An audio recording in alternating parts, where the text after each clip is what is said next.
Etiopiassa Amharan alueella sijaitseva Dessie on vuorten ympäröimä 2500 metrin korkeudessa oleva kaupunki, jossa pitkittynyt konflikti ja köyhyys varjostavat arkea.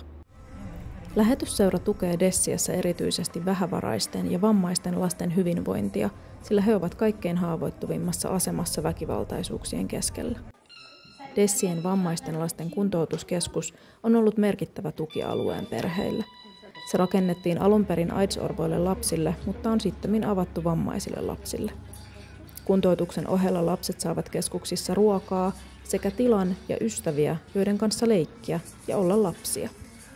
Moni vammaisen lapsen äiti on yksinhuoltaja, eikä voi hankkia toimeentuloa ilman lastenhoitoapua. Kuntoutuskeskuksiin he voivat tuoda lapsensa muutamaksi kerraksi viikossa, jolloin he pääsevät itse töihin. 45-vuotias Abeba on käynyt poikansa 10-vuotiaan Jebiran kanssa Dessien kuntoutuskeskuksessa jo 5 vuoden ajan. Jebira vammautui synnytyksen yhteydessä ja sen vuoksi perheen isä jätti perheensä. Poika on saanut keskuksessa monenlaista fysioterapiaa ja pystyy nyt esimerkiksi pitelemään soittimia ja soittamaan niitä. Musiikki on pojalle suuri ilo.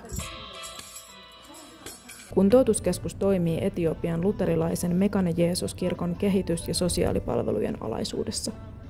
Ilman kuntoutuskeskuksen kaltaisia palveluja vammaiset lapset ovat vaarassa jäädä kokonaan ilman huolenpitoa. Kuntoutuskeskuksessa rakennetaan hiljalleen tulevaisuutta, jossa yhä useampi lapsi saa mahdollisuuden kasvaa, oppia ja unelmoida.